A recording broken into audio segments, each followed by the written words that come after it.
Hello दोस्तों, मैं इंद्रप्रताप सिंह आप सभी का स्टडी विद कॉन्सेप्ट में हार्दिक स्वागत अभिनंदन करता हूं। दोस्तों, हम लोग हड़प्पा सभ्यता को पढ़ रहे थे, यानी हम लोग एनसीईआरटी क्लास 6-1 के थर्ड चैप्टर्स को पढ़ रहे थे। इन द अर्लीस्ट सिटीज हम लोग क्या पढ़ रहे थे? इन द अर्लीस्ट सिटीज को पढ़ रहे थे।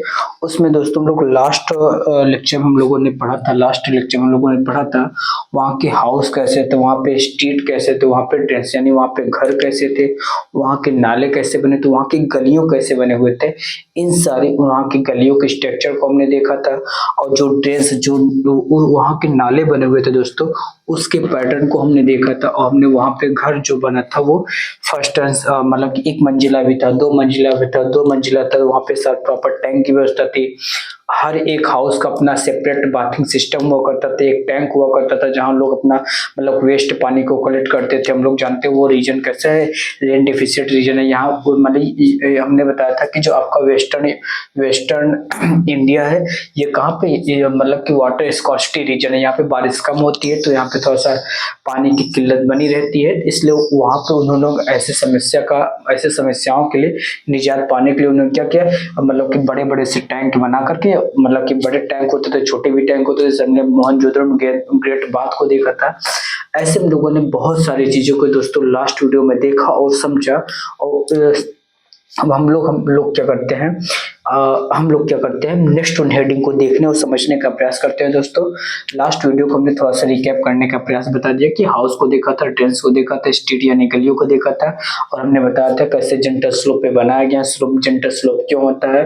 दोस्तों, जो इस वीडियो को भी देख रहे हैं, अगर पिछले वीडियो को नहीं देखा है, उनसे मैं हम्बल रिक्वेस्ट करता हूँ दोस्तों, वो क्या करेंगे, जाके मतलब इस वीडियो को तुरंत ड्रॉप ना करे, इस वीडियो को खत्म करे, सहजता के साथ प्रॉपर नोट्स बनाए, सब कुछ अपना लिखने के बाद उस वीडियो को पुराने जो पिछले भी लेक्चर हुए हैं उसको भी आप प्रॉपर देखिए, समझिए, उसको लिखिए। जिससे क्या होगा, हर एक जो है कि हर एक आप जो हेडिंग को क्या कर पाएंगे दोस्तों, समझ पाएंगे, लिख पाएंगे, वो मतलब कि कनेक्ट कर पाएंगे दोस्तों, समझ पाएंगे और कनेक्ट कर पाएंगे दोस्तों। तो इसी के क्रम में हम लोग थर्ड वन हेडिंग को देखते हैं, लाइफ इन द सिटी। क्या दोस्तों, हम लोग हड़प्पा हम जानते हैं सिविलाइजेशन है, और ये सिविलाइजेशन कैसा है कि आपके टाउन यानी सिटी का डेवलपमेंट है। तो हम लोग देखते हैं कि लोग सिटी में कैसे रहा करते थे। लाइफ इन द सिटी क्या लिखेंगे? लाइफ इन द सिटी क्या लिखेंगे दोस्तों? लाइफ। आई होप, मैं आशा करता हूँ आपको मैं जो भी कुछ लिख रहा हूँ अपने बोर्ड पे ये आपको क्लियरली विजिबल होगा दोस्तों। लाइफ इन द सिटी, आज कैसे सिटी में लाइफ होती है, उसी प्रकार से हम लोग उसको आज के सिटी की लाइफ को और उस समय के सिटी की लाइफ को दोस्तों क्या करेंगे, लिंक करने का प्रयास करेंगे, जिससे आपको प्रॉपर जो है कि समझ आ जाए। दोस्तों, आज भी आप सिटी में जाएंगे तो वहाँ पर चें पो की आवाज आती रहती है, यानी वहाँ पे बहुत सारा क्या होता है, क्राउड होता है, कंजेशन होता है, यानी लोग अपने दिनचर्या में बिजी होते। इसी प्रकार से जो उस समय का भी टाउन था, आज के टाउन से किसी मामले में कम नहीं था। यानी जो लोग थे, मेन और womens are busy in their life, men और womens busy in their life, या पीपल्स वर वेरी बिजी। क्या थे, जो उस समय के जो लोग, जैसे आज भी देखो शहरों में जाओ, लोग क्या होते अपने सुबह उठते हैं, अपने जॉब पे कोई जाता है, कोई अपने जॉब पे चला जाता है, सारे लोग अपने अपने कार्यों में बिजी रहते हैं। तो उसी प्रकार से उस समय के लोग भी जो थे क्या करते थे, अपने बहुत ही बिजी करते थे। मतलब कि कोई ट्रेड एंड कॉमर्स को देख रहा है, कोई कंस्ट्रक्शन का काम देख रहा है, मतलब कंस्ट्रक्शन इन द सेंस मतलब कि some special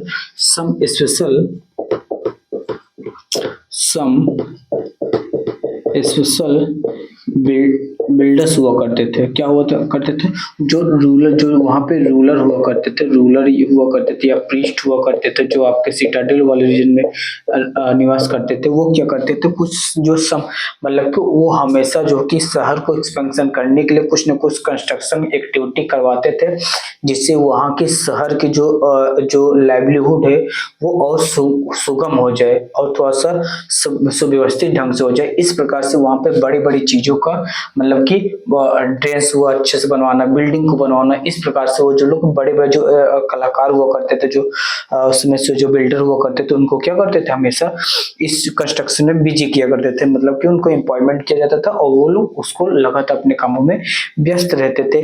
they these were probably the rulers, और ये मतलब कि जो लोग यहाँ पे पॉइंट किए थे वो क्या थे दोस्तों, रूरल थे। इस प्रकार से हमने बताने और समझाने का प्रयास किया दोस्तों, कि मतलब कि मैं ये बता रहा हूँ कि जो जैसे आज जो है कि शहरों के लोग बहुत बिजी होते हैं, उसी प्रकार से उस समय भी आज से 47 ईयर्स भी शहर के लोग बहुत बिजी हुआ करते थे। जो रूलर्स हुआ करते थे वो छोटे जो कि मतलब कि कारीगरों को अपॉइंटमेंट उनको बुलाते थे और बड़े बड़े कंस्ट्रक्शन करवाते थे, कंस्ट्रक्शन बिल्डिंग का कंस्ट्रक्शन करवाते थे, जिससे जो कि बहुत सारे लेबर और जो मिस्त्री जो शिल्पकार हुआ करते थे, जो क्राफ्टमैन थे या क्राफ्ट पर्सन हुआ करते थे, वो उन्हीं सब कार्यों में बिजी हुआ करते थे दोस्तों। और जो ट्रेडमैन हुआ करते थे वो क्या करते थे, जैसे रॉ मटेरियल को बाहर से लाना, तो वो लोग बहुत डिस्टेंस मतलब कि काफी दूर दूर से, जैसे ओमान से, अफगानिस्तान से और ईरान से, इन वाले रीजन से क्या होगा तो रॉ मटेरियल को लाते थे। यानी इन सभी का अपने ट्रेड एंड कॉमर्स को भी एक्सपेंड कर रहे थे, जिससे अपने उस शहर की जो भी एक्सपोर्ट इंपोर्ट है और उसको प्रोसेस करके प्रीसियस स्टोन हुआ करते थे उसको प्रोसेस करके अपने रेवेन्यू को जनरेट किया करते थे। इस प्रकार से मतलब कि लोग जो है कि एक प्रकार से समझो वहां पर भी लेबर ऑफ डिवीजन था। यानी दोस्तों सारे मतलब कि जितने जितने भी कैटेगरी के लोग हुआ करते थे, सभी को अपना अपना काम डिवाइड यानी बटा हुआ था। यानी वहां पर भी एक क्लियरली प्रकार से देखा जाए लेबर ऑफ डिवीजन था दोस्तों। इस प्रकार से इस प्रकार से वहां के लोग की सिटी की लाइफ थी दोस्तों। आई होप मैं जो समझाने का प्रयास कर रहा हूं दोस्तों वो आप समझ चुके होंगे। और जो हमने बताया कि जैसे हमने बताया कि जो हड़प्पन पीपल थे वो दूर दराज से अपना ट्रेड यानी व्यापार किया करते थे। और व्यापार में क्या लाते थे दोस्तों, और मतलब कि ऑर्नामेंट्स के लिए मेटल का व्यापार करते थे, जैसे आपका कॉपर का हुआ, गोल्ड का हुआ, सिल्वर हुआ और प्रीशियस स्टोन हुआ करते थे। इन सब चीज का वो लोग इंपोर्ट किया करते थे और बहुत सारे रॉ मटेरियल थे वो भी उसका इंपोर्ट किया करते थे। यानी इन्हीं सब कार्यों में लोग क्या करते थे दोस्तों, बिजी थे। क्या थे, they may have kept in the most of the valuable objects like ornaments of gold silver और ये सारी भी थे। और जो उस समय को लोग दोस्तों अब सोचिए कि जब लोग जो है कि थोड़ा सा डिस्टेंस मतलब कि डिस्टेंस से ट्रेड कर रहा है, ट्रेड एंड कॉमर्स एक्टिविटी है, तो दोस्तों जब ट्रेड एंड कॉमर्स होगा तो कुछ न कुछ आपको लेखा जोखा तो रखना पड़ेगा ना, कि कितना माल आ रहा है, कितना माल जा रहा है, सारा कुछ एक अकाउंटेंट होगा। इस प्रकार से इस बात का वहां से संज्ञान मिलता है दोस्तों। लोग वहां पे स्क्राइब किया करते थे, यानी वो जो भी लिखना जानते थे, क्या जानते थे दोस्तों, लिखना जानते थे, वो स्टोन पे उसको उकेल लेते थे, उसको लिख लिया करते थे। इस बात का साक्ष मिलता है कि वो स्क्राइब जानते, लिखना जानते थे। आज भी कुछ जो कि आपके बहुत सारे स्क्राइब मिले हैं, लेकिन आज भी हम लोग उसको रिटर्न है, लेकिन आज भी अच्छा ये स्क्राइब जो साइन के फॉर्म में हुआ करते थे, साइन के फॉर्म में, और लेटर बहुत सारे अक्षर भी मिलते हैं, लेकिन आज तक हम लोग डेसिफाई यानी उसको पढ़ नहीं पाए हैं। तो आई होप मैं जो समझाने का, और उस समय को जो बहुत सारे हमने बताया था स्टोन में बहुत सारे से चर्च स्टोन हुआ करता था, बीड्स हुआ करते थे, और सब बहुत सारे सेल हुआ करते थे, जो समुद्र सेल मिलते हैं, बीड्स मिलते हैं, कॉपर मिलते हैं, ब्रॉन्ज मिलते हैं, टिन मिलते हैं, कॉपर मिलते हैं और गोल्ड होता है, सिल्वर होता है। इन सभी चीजों का आयात और निर्यात करते थे दोस्तों। वो बाहर से रॉ मटेरियल को लाते थे, उसको प्रोसेस करते थे। जैसे आज को मैं समझाने का प्रयास करता हूँ, जैसे आज हमारे रूरल एरिया से, गाँव से क्या किया जाता है, गेहूं चावल को खरीदा जाता है दोस्तों। इसको प्रोसेस करके डिफरेंट डिफरेंट प्रकार के प्रोडक्ट बनाए जाते हैं। जैसे आपका ब्रेड बनाना हुआ, परोटी बनाना हुआ, और भी आपके बेकिंग जो रोटी बनाना हुआ, वो सारी चीजें बेकिंग प्रोडक्ट बनते हैं। और भी बहुत सारे प्रोडक्ट बनते हैं। जैसे हमारे यहाँ क्या होता है कि आलू वगैरह ले जाते हैं, उसको डिफरेंट डिफरेंट के चिप्स में बदल देते हैं। जो इस प्रकार से मतलब रॉ मटेरियल को लाते थे, फार्मर से लेते थे, और उस प्रकार से प्रोसेस करके उसको फिनिश्ड प्रोडक्ट में बदला करते थे दोस्तों। आई होप मैं जो समझाने का प्रयास किया दोस्तों आप समझ गए होंगे ये सारी बातें इस प्रकार से। और एक बात दोस्तों, अगर एक बात और इस बात को हमको समझ आती है, किसी भी शहर में सिर्फ जैसे आज भी महिलाएं जो है कि आज भी महिलाएं जॉब करने जाती हैं, तो उस समय मतलब कि हो सकता है इस प्रकार की कल्चर ना रहेगी, क्योंकि लोग ज्यादातर क्या करते हैं, लेबर वाले काम में, मतलब कि मेहनत वाले कामों में, ट्रेड एंड कॉमर्स में। लेकिन दोस्तों इस बात का सच नहीं मिलता है कि जो क्राफ्ट पर्सन हुआ करते हैं, मतलब कि जो बिल्डिंग बना रहे हैं, जो कुछ कुछ स्पेशल क्राफ्टिस्ट है, यानी वो कुछ स्पेशल क्राफ्ट पर्सन है, इस बात का प्रॉपर हमको साक्ष नहीं मिलता था। जो स्पेशल क्राफ्ट पर्सन हुआ करते, जो स्पेशल शिल्पकार या जो हाथ से कारीगरी बनाते थे, जो कापर पे या फिर किसी भी मेटल पे जो हाथ से कारीगर किया करते थे दोस्तों, उसमें हमको इस बात का प्रॉपर साक्ष्य नहीं मिलता है कि क्या सिर्फ उसमें महिलाएं ही थे या सिर्फ पुरुष ही काम किया करते थे। मतलब उसमें मतलब कि जो स्पेशलिस्ट नॉलेज जो शिल्पकार थे, जो विशेषज्ञ शिल्पकार थे, क्या उसमें सिर्फ पुरुष ही थे या महिला भी स्पेशल हुआ करते थे। इस बात का हमें प्रॉपर कोई साक्ष्य नहीं मिलता। लेकिन आर्कियोलॉजिस्ट जो है कि कुछ साक्ष्यों से उम्मीद करते हैं कि मतलब कि ऐसा अनुमान लगाते हैं कि इन दोनों मतलब कि जो आपकी विशेषज्ञता होगा, हो सकता है मतलब कि महिला और पुरुष दोनों को बराबर हिस्सेदारी या कम ज्यादा हिस्सेदारी रही होगी, मतलब कि लेकिन तो ज्यादातर आपको प्रोबेबिलिटी है कि आपको मेन वहां पे जो आदमी हुआ करते, जो पुरुष वर्ग के लोग हुआ करते थे, वो ज्यादा स्पेशल नॉलेज थे क्राफ्ट पर्सन के बारे में। आई होप मैंने दोस्तों आपको समझाने में सफल रहा है कि लाइफ इन द सिटी, यानी हड़प्पा के लोगों का जो शहर था, उनका जीवन यापन कैसा था, अपने जीवन यापन को सुगम और सरल बनाने के लिए किन किन चीजों में बिजी रहते थे। और ये सारा कुछ हमने लेबर डिवीजन और यहाँ पे क्या किन चीजों का इंपोर्ट एक्सपोर्ट किया करते थे, कौन सा मेटल था, कौन सा सिल्क था, ये सारी बातें हम लोग समझाने का प्रयास किया। हमने ये भी बताया था कि जो क्राफ्ट पर्सन वो करते थे वो स्पेशलिस्ट किस्म थे या फिर मैन मतलब किसी पुरुष वर्ग के लोग थे या महिला वर्ग के लोग थे। ये सारी बातें हम लोग दोस्तों अब तक देखने और समझने का प्रयास किया दोस्तों। और दोस्तों यहाँ पे एक टेराकोटा होता है, टेराकोटा आपको मिलता है। टेराकोटा का मतलब होता है दोस्तों कैसे, वैसे मतलब कि कोई मिट्टी का चीज बनाया हो, उसको हम क्या करते हैं, आग में जब हम पका लेते हैं तो क्या बन जाता है दोस्तों, टेराकोटा बन जाता है। उसको हम क्या बोलते हैं, टेराकोटा बोलते हैं। टेराकोटा को बहुत सारे साक्ष्य मिलते हैं, जैसे आपको बहुत सारे खिलौना मिलते हैं। खिलौना क्या, वो भी मतलब कि अब देखो, जैसे आज भी हमारे यहाँ क्या होता है, जैसे मम्मी पापा किसी काम में बिजी होते हैं या हमारे बड़े बुजुर्ग किसी काम में बिजी होते हैं, तो छोटे छोटे बच्चों को हम खिलौने दे देते हैं। अब देखो दोस्तों, इसका मतलब ये है कि वो लोग जो है कि बच्चों के खुशियों के बारे में मतलब तो उनके माइंड को कैसे ग्रो कराना है, ये सारी चीजें, क्योंकि जो एक इंजॉयमेंट होता है, जो प्लेइंग ऑब्जेक्ट होते हैं दोस्तों, वो सिर्फ और सिर्फ बच्चों के माइंड का विकास ही, मतलब कि सिर्फ और सिर्फ बच्चों को टाइम को कंज्यूम नहीं करवाते बच्चे में भी, बल्कि उनके माइंड को ग्रो करने का एक मीडियम होता है, एक साधन होता है, एक मीन्स होता है दोस्तों। इन सब चीजों का बहुत ही महत्व होता है दोस्तों। अब देखिए, कुछ ऐसे बच्चे होते हैं जो मतलब कि दिन भर खेलते रहते हैं, कुछ ऐसे बच्चे जो मतलब कि दिन भर बिजी रहते हैं, सीरियस काम में रहते हैं, उनके माइंड में हमेशा जमीन, आपको अंतर देखने को मिल जाएगा। इस प्रकार से वहाँ के लोग जो है टेराकोटा की, बहुत सारे हमको टेराकोटा की जानकारी मिलती है। तो many terracottas toys were been found in the childrens must have related, यानी बहुत सारे ऐसे टेराकोटा मिलते हैं जो बच्चे जो इसमें खेलने में बिजी रहते थे। आइए दोस्तों, अब मैं आपको कुछ एक फिगर दिखाता हूँ। यहाँ टेराकोटा देखो, यहाँ पे आपको दिख रहा होगा, ये बहुत सारे टेराकोटा ऐसे आपको ये देखो, यहाँ पे ये आपको स्क्रिप्ट मिलते हैं और ये आपकी जानवर का स्क्रिप्ट है, ये सब कुछ वहाँ पे देखने को मिलता है। और यहाँ पे लिखा है ना, फॉरलेट हड़प्पन सील। अच्छा, हड़प्पन सील के बारे में, मतलब कि सील जैसे हम लोग मारते हैं, जैसे आप कुछ एक्सपोर्ट इंपोर्ट करते हैं, उस देश का सील लगता है, किसी आप ऑफिस में जाते हो इस ऑफिस का सील होता है। इसी प्रकार से जब आप किसी भी सामान को पैकेजिंग करते हैं, तो जिस रीजन एक्सपीरियंस लाते हैं एजुकेशन को जानने के लिए, सेफ्टी के लिए, कि मतलब कि इस बात का साक्ष है कि इस सामान को कहीं बीच में खोला तो नहीं किया गया, मतलब कि ओपन तो डिस्क्लोज तो नहीं किया गया है। इस बात को मतलब कि सुनिश्चित करने के लिए सील वगैरह का भी यूज किया करते थे, जैसे आज करते हैं वैसे उस समय भी किया करते दोस्तों। हाउ दे वर एडवांस्ड, देखो इस बात से हमको पता चलता दोस्तों वो अपने अपने मतलब अपने ब्रांड को, हड़प्पा ब्रांड को लेकर के कितने सजग थे, कितने मतलब कि गंभीर थे।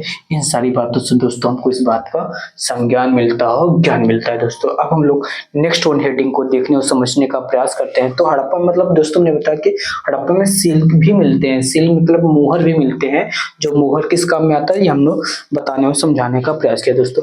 नेक्स्ट वन हेडिंग है दोस्तों आपका, नेक्स्ट वन हेडिंग हम लोग देखने का प्रयास करते हैं, new craft in the city. मतलब कि हम लोग देखें न्यूलिथिक कल्चर से ऐसे कौन कौन से क्राफ्ट थे जिनका मतलब कि कौन कौन से मेटल थे जिनका क्राफ्ट बनाया जाता था और किस यूज में किया करते थे दोस्तों। इस बात को हम लोग देखने और समझने का प्रयास करते हैं दोस्तों। आई होप मैं जो आपको बताने और समझाने का प्रयास कर रहा हूँ दोस्तों आपके माइंड में छपती जा रहे हैं, इसमें किसी प्रकार कोई समस्या नहीं होगी। Before they begin with the new craft of this one heading, let me ask a question to you. मैं आपसे एक क्वेश्चन करना चाहता हूं दोस्तों, आप मुझे उस क्वेश्चन का कमेंट बॉक्स में अपना आंसर मेंशन करिएगा। मैं देखता हूं कि आप हमारी बातों को कितनी ध्यान से, कितने सीरियस से सुनते हैं दोस्तों। आपसे एक विनम्र निवेदन है, जैसे मैं हर बार करता हूं तो मैं हर रोज करूंगा। किसी को हो सकता है इस मेरी टॉर्चर की फीलिंग आ करता है कि ये भाई मास्टर बहुत हमको टॉर्चर करता है, लेकिन क्या करूं यार। तो कुछ चीजें थोड़ा सा टॉर्चर से मतलब कुछ है ना, कुछ स्वाद खट्टे मतलब अच्छे ही होते हैं, ऐसा कुछ बोलते हैं।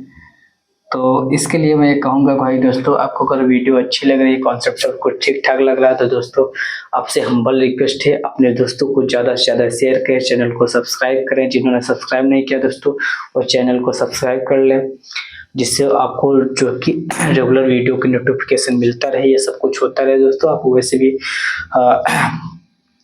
तो आपसे यही रिक्वेस्ट है दोस्तों, चैनल को ज़्यादा सब्सक्राइब अपने डिफरेंट सोशल मीडिया प्लेटफॉर्म पर शेयर करो यार। वैसे मतलब कि सब कुछ समझ रहे हैं लेकिन दोस्तों आप लोग करते नहीं है, थोड़ा सा मुझे खेद रहता है, लेकिन मुझे आशा है कि आप हमारी बात जरूर समझेंगे और शेयर करेंगे। मैं भावनाओं का भी सम्मान करेंगे दोस्तों। मैं इसी आशा के साथ नेक्स्ट वन हेडिंग की तरफ चलते हैं और उस हेडिंग को लिखेंगे new craft in the city. New craft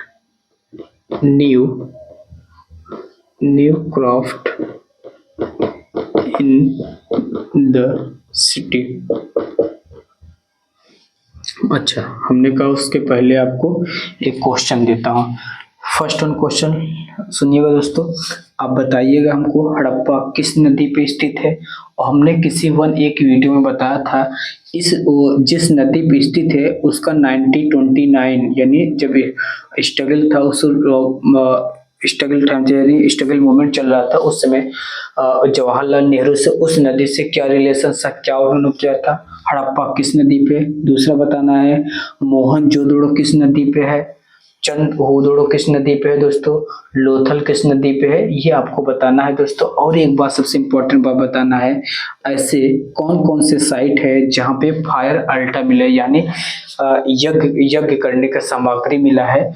तो ये तीन बातें बताना है। हड़प्पा किस नदी पे, मोहनजोदड़ो चंद्रहोदड़ो किस नदी पे है, और उस हड़प्पा जिस नदी पे है उसका जो है कि नेशनल मूवमेंट से क्या रिलेशन है उसको बताना है। 1929 को मैंने मेंशन भी कर दिया, 1929-30 के बीच में क्या उसका सिग्निफिकेंस है उस नदी का, मतलब किस थे ये बताना है। और दोस्तों मुझको बताना है कि फायर अल्टर ऐसे कौन कौन से प्लेस है जहाँ पे फायर अल्टर मिले हैं, यानी यज्ञ के मिले हैं उसको सेक्रीफाइसेस। इससे बात को पता चलता है कि वो लोग सेक्रीफाइसेस से बिलीव किया करते थे। आई होप आपको मेरी वीडियो और ऑडियो सब कुछ क्लियर होगा दोस्तों। अब हम लोग नेक्स्ट वन पार्ट को चलते हैं, इसको देखते हैं new craft in the city. क्या देखते हैं दोस्तों, new craft in the city.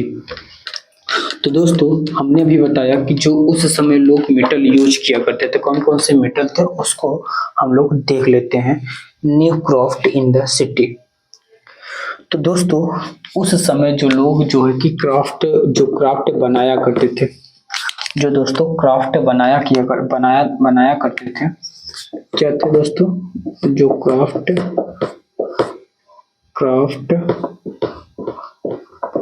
जो क्राफ्ट था वो आपका स्टोन का हुआ करता था। किसका दोस्तों? स्टोन का, सेल का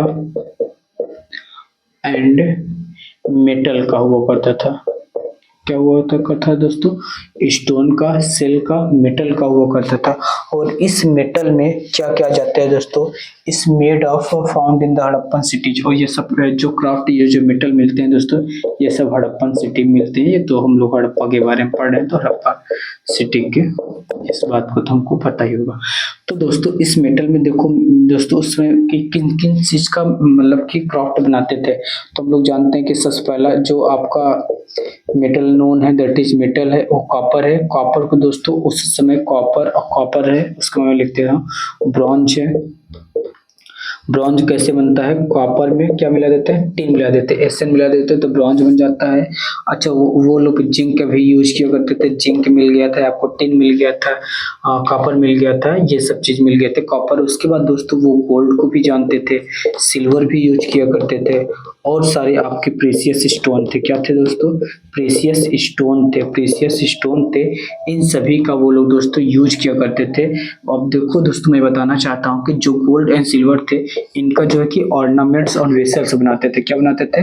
ऑर्नामेंट्स एंड वेसल्स बनाया करते थे। क्या बनाते थे? वेसल्स। और जो कॉपर हुआ करता था, कॉपर और ब्रॉन्ज बना हुआ करता है, इन सब चीज का, कॉपर और ब्रॉन्ज का जो है कि हम लोग जानते हैं कि कॉपर इनिशियल में क्या होता है, थोड़ा सा कमजोर हुआ करता था, इसलिए उसमें थोड़ा सा और मतलब किसको मजबूती, स्ट्रॉन्गेस्ट स्ट्रेंथन करने के लिए उसमें स्टील मिला दिया गया, जिंक मिला दिया गया और लेड मिला दिया गया। इन सब चीज को मिलाकर इसको, उस पदार्थ को और सब मजबूती प्रदान करने के लिए, तो जब वो मौजूद हो गया दोस्तों, और उस पदार्थ का टूल्स में, वेपन्स में, ऑर्नामेंट्स में, और उसके बाद फिर आपका फार्मिंग में, इन सभी चीजों में दोस्तों इन मेटल का प्रयोग करने लगे। आई होप मैं जो आपको समझाने का प्रयास कर रहा हूं दोस्तों, तो मेकिंग सिल्वर, कॉपर, ब्रॉन्ज, ये सब जो ऑर्नामेंट्स और वेसल्स में, ये सब इसका भी वेसल्स में बनाने में यूज किया करने लगे दोस्तों। तो इन सभी चीज का मतलब कि new craft in the city, कौन कौन से ऐसे क्राफ्ट, कौन कौन से ऐसे शिल्प जो है कि इंट्रोड्यूस हुआ। और स्टोन हुआ करते थे दोस्तों। स्टोन में जो है कि आपका एक होता है चट पत्थर होता है। क्या होता है? चट स्टोन होता है। चट स्टोन होता है। तो इसको जो है कि दोस्तों आज भी देखो, जैसे हम लोग कोई मतलब कि बाट बनाते हैं, कोई बाट सिस्टम बनाते हैं, तो उसको हम लोग बहुत ही सावधानी से बनाते हैं कि मतलब कि अगर 1 किलो का बाट है तो उसमें कोई एक्स्ट्रा मटेरियल्स में ना ऐड होने पाए, जिससे मतलब 1000 ग्राम है तो मतलब 1050 ग्राम ना होने पाए, मतलब कि इतनी सावधानी से आज बनाते हैं। उसी प्रकार से उस समय के लोग भी जो है कि इतने पॉलिश तरीके से, इतने सावधानी से चट पत्थर का स्टोन बॉट बनाते थे, स्टोन वेट बनाते थे। किस पत्थर का बना था? किस पत्थर का बनता था दोस्तों? स्टोन वेट चट पत्थर का बना हुआ करता था, जो रेक्टेंगुलर शेप का हुआ करता था। कैसे शेप का? रेक्टेंगुलर शेप का। कैसे दोस्तों? रेक्टेंगुलर शेप का हुआ करता था। कैसे? रेक्टेंगुलर शेप का हुआ करता था। ये बहुत ही सावधानी पूर्वक इसको बनाया करते थे दोस्तों। और बात, और जो दोस्तों एक जो कि कार्नेलियन स्टोन होता है। देखो प्रीशियस स्टोन में कौन कौन से, एक क्राफ्ट में आता है दोस्तों, कॉर्नेलियन स्टोन हुआ करता था दोस्तों। ये रेड कलर का हुआ करता था, रेड कलर का। इसको जो है कि रेड होता था, रेड स्टोन है, ये प्रकार का एक स्टोन है जिसको बीड्स बनाने में दोस्तों यूज किया करते थे। जैसे आपके राखी गढ़ई में, यहाँ पे चंद्रहुदड़ों में, इन सब चीज का फैक्ट्री, चंद्रहुदड़ों में इसका बीड्स का फैक्ट्री देखने को मिलता है दोस्तों। तो इस प्रकार से दोस्तों आपको क्राफ्ट देखने को मिलता है उस समय की सिटी। देख रहे हो दोस्तों कितना एडवांस, कैसे टेक्नोलॉजी की। और देखो इसको मैं थोड़ा सा और थोड़ा सा गहराई और लिंक करने का प्रयास करता हूँ। जो नियोलिथिक के लोग थे वो क्या करते थे, स्टोन, उस जो नियोलिथिक पीरियड्स के जो स्टोन हुआ करते थे दोस्तों, वो थोड़ा से पॉलिश्ड हुआ करते थे, माइक्रोलिथिक हो गए थे, नुकीले हो गए थे, पॉलिश्ड हो गए थे, हल्के बना लिए थे, उसको डिफरेंट डिफरेंट प्रकार के बना लिए थे। लेकिन उसको तो हम अपने मतलब ऑर्नामेंट्स में तो यूज नहीं किया करते थे। यानी इन सब चीज का यहाँ पे एडवांसमेंट देखने को मिलता है। यानी अपने शारीरिक सुंदरता पर भी ध्यान दिया जाता था कि मतलब कि कौन कौन सी चीजों को पहना जाए या वियर किया जाए, इन सब चीजों का भी दोस्तों यहाँ पर मतलब कि बारीकी से ध्यान रखा गया। तो दोस्तों आई होप मतलब कि जो अभी मैंने आपको समझाने और बताने का प्रयास किया दोस्तों, ये बात आपके जहन में छप गई होंगी। अब मैं एक बात और बताता हूँ। मैंने बता दिया कॉर्नेलियन स्टोन कहाँ, रेड स्टोन बीड्स बनाने में, और चट पत्थर जो स्टोन था वो मतलब कि बाट बनाने में उसका यूज किया करते थे दोस्तों। एक बात मैं और बताता हूँ दोस्तों, जो समय का जो कि एक नोन है, एक नोन जो है कि आपका क्लॉथ भी बनाते थे। क्लॉथ किसका बनता था? क्लॉथ मतलब कपड़े जो कि कॉटन के बने होते थे। क्या किसके बने होते थे दोस्तों? जो क्लॉथ थे, जो कपड़े थे दोस्तों, किस चीज का बने होते? जो क्लॉथ थे दोस्तों, जो आपका क्लॉथ था, जो आपका क्लॉथ, यहाँ पे मैं लिखता हूँ या फिर यहाँ लिख देता हूँ, यहाँ लिख देता हूँ। जो क्लॉथ था दोस्तों वो किसके बने हुए थे? कॉटन का। हम जानते हैं दोस्तों कॉटन का सबसे पहला साक्ष्य आपको कहाँ मिलता है? मेहरगढ़ में मिलता है। क्यों? क्योंकि हम जानते हैं मेहरगढ़ एक ऐसा स्थान है जहाँ पे एग्रीकल्चर का डेवलपमेंट, पहला ऐसा गांव है जहाँ से उसका डेवलपमेंट होता है। फार्मिंग यहाँ पे मतलब अच्छे खासा खेती होती थी, और यहीं पे बार्ली और व्हीट का भी हमको साक्ष्य मिलते हैं। आज से कॉटन का जो यहाँ पे प्रोडक्शन आज से 7,000 वर्ष पहले ही यहाँ पे स्टार्ट हो गया। तो हम लोग सिटी कब डेवलप हुए? इनको 47 ईयर्स यानी मतलब कि 2000 साल पहले कॉटन की बात हो, मतलब कि लोग जान गए थे कॉटन के बारे में। दोस्तों एक बात और समझेंगे, जो इनके कपड़े हुआ करते थे दोस्तों, उसमें सिल्वर के, किस पे? सिल्वर के जैसे हम लोग आज कपड़े पहने हैं तो इसमें देखो डिफरेंट प्रकार के फूल पत्तियां बनी नहीं हुई। इस प्रकार से जो कॉटन के कपड़े हुआ करते थे दोस्तों, उसमें जो है कि बहुत ही बारीकी जो है कि कॉपर के और सिल्वर के एम्ब्रॉयडर्ड बने हुए थे, यानी फूल पत्तियां बने हुए थे, यानी फूल उस पे बने हुआ करते थे, या फूल या फूल के पलक या ढक्कन ऐसे कुछ करके उस पे मतलब कि कारीगरी किया जाता था दोस्तों। हाउ डे एडवांस, मतलब कि वो कितनी सुंदरता, वो कितनी स्वच्छता, इन सब चीज के बारे में दोस्तों उनको बहुत ही एडवांस नॉलेज थे। इस बात को हमको इस बात से भी पता चलता है दोस्तों। एक और आपको देखने को मिलते हैं कि शब्द और है फेंसेस। क्या है दोस्तों? फेंस है। फेंस क्या बनता है कि फेंस को जो है कि जो आपके बालू होते हैं, जो सैंड हुआ करते थे दोस्तों, उसको जब गम के साथ मतलब कि आर्टिफिशियल मेड ऑफ स्टोन हुआ करता था। एक प्रकार से आर्टिफिशियल मेड ऑफ स्टोन होता था। अब मैं बता दिया कॉटन कहाँ मिला? मेहरगढ़ मिला 7,000 वर्ष पहले। वहां पे मतलब एग्रीकल्चर और हार्डिंग वोर्डिंग सब कुछ बता दिए, और उसको मैंने ये भी बताने समझाने का प्रयास किया दोस्तों कि जो कॉटन के कपड़े हुआ करते थे उस पर किस प्रकार से कारीगरी हुआ करता था और कौन से मेटल यूज करते थे, ये भी हमने आपको बताने समझाने का प्रयास किया दोस्तों। अब हम लोग देखते हैं दोस्तों एक स्पेशल चीज है जो हड़प्पा लोग जो जानते थे, उसको भी हम लोग थोड़ा सा देखने और समझने का प्रयास करते हैं दोस्तों। आई होप अगर किसी भी हमारे दोस्त सहपाठी को जिसको भी किसी प्रकार की कोई समस्या हो, जरूर कमेंट बॉक्स में लिखे।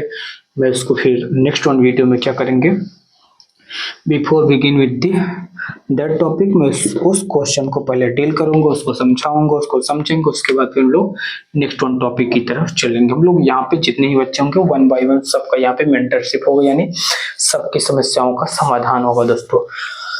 तो हम लोग देखते हैं एक फेंस, इसको बोलते हैं फेंस। क्या बोलते हैं दोस्तों? फेंस। क्या? FAIENCE। क्या है दोस्तों? FIENCE। दोस्तों ये क्या हुआ था? एक सैंड हुआ करते थे, सैंड। इस सैंड को जो है कि गम के साथ जोड़ दिया जाता था। एक प्रकार से ये आर्टिफिशियल स्टोन बन जाता था। क्या बन जाता था? आर्टिफिशियल स्टोन हुआ करता था। ये मतलब कि नेचुरल स्टोन नहीं है। इनका जो है कि इन सब चीज का यूज जो है कि दोस्तों मतलब कि कपड़े को मतलब कि उसको दे यूज स्पिनिंग थ्रेड, यानी धागा बनाने में इन सब चीज का यूज किया करते थे। किसका दोस्तों? फेन का। यानी इसको आप एनसीईआरटी में देखेंगे तो कुछ इस प्रकार के आर्टिफिशियल प्रोड्यूस हुआ करता था, कुछ न्यू प्रकार के ऐसे ये डेवलप किया करते थे। और ये क्या लिखा है यहाँ पे? These were used to spin thread, यानी इसका थ्रेड यानी धागा बनाने में इन सब चीज का दोस्तों many of things were the production. ठीक है दोस्तों, तो ये सारी बातें हम लोगों ने देखा और समझने का प्रयास किया दोस्तों। आई होप अभी तक हम लोगों ने उन सभी बातों को समझ लिया, देख लिया। और faiences were used to make beads. और देखो इन सब चीज फियांसेस किस में यूज किया था? इसको बीड्स बनाने में, यानी इसको बीड्स बनाने में, बैंगल्स बनाने में, बैंगल्स बनाने में, ऑर्नामेंट्स बनाने में, इन सभी चीजों में दोस्तों इसका यूज हुआ करता था। ईयर रिंग्स और वेसल्स बनाने में, ईयर रिंग्स एंड वेसल्स बनाने में इन सभी चीज का दोस्तों यूज किया करते थे। आई होप मेरे फियांसेस क्या होता है, आर्टिफिशियल स्टोन होता है, वो किस लिए बनाया जाता है, कहाँ कहाँ पे यूज किया जाता है, बीड्स में, बैंगल्स में, ईयर रिंग्स में, वेसल्स में, ऑर्नामेंट्स में। और दोस्तों हमने क्या बताया कि गम कैसे बनाया जाता है, ये सारी बातों को हम लोग देख लिया दोस्तों। और मैनी ऑफ थिंग्स हमने produced work probably works of special, मैंने स्पेशलिस्ट के बारे में बता दिया कि कौन स्पेशल हुआ करते, सिर्फ मैन हुआ करते यानी पुरुष वर्ग के लोग स्पेशल हुआ करते हैं या महिला वर्ग के लोग भी स्पेशलिस्ट है। ये सारी बातें दोस्तों हम लोग देखने और समझने का प्रयास किया। आज की क्लास को हम लोग यहीं तक रखते हैं। आपसे एक हम्बल रिक्वेस्ट है, जैसे मैं डेली हम्बल रिक्वेस्ट करता हूँ और करता रहूंगा जब तक चीजें सब कुछ फिक्स नहीं हो जाती हैं, तब तक लिए हम मिलते हैं नेक्स्ट वन वीडियो में। और हम लोग क्या करेंगे, नेक्स्ट वन वीडियो में मिलेंगे तो इस चैप्टर को हम लोग समाप्त करने का प्रयास करेंगे दोस्तों। अब इसमें 2 ही 1-3 हेडिंग है, देखते हैं प्रोबेबली नेक्स्ट वन लेक्चर में हम क्या करेंगे, इसको समाप्त करेंगे। लेकिन समाप्त करने की मुझे कोई बहुत ज्यादा नहीं कि समाप्त करना है दोस्तों। फर्स्ट ऑफ ऑल क्या होना चाहिए, आपके जहन में टॉपिक छप जाना चाहिए। तो इसी शब्दों के साथ आज की क्लास को मैं एंड करता हूं। तब तक के लिए आप स्वस्थ रहें, मस्त रहें, ऐसा आशा करता हूं। और बाकी आप इस वीडियो मतलब इस टॉपिक को बार बार रिवाइज करिए, उसको किताब को एक बार पढ़ लीजिए दोस्तों। देखो ये सारी बातें जब करेंगे तो आपको माइंड में एक अलग प्रकार से विचार डेवलप होगा दोस्तों। इन्हीं सब शब्दों के साथ आज की क्लास को यहीं समाप्त करते हैं, मिलते हैं नेक्स्ट वीडियो में। आपने इतने धैर्य के साथ इस वीडियो को देखा, इसके लिए आपको तहे दिल से बहुत बहुत धन्यवाद। Thank you.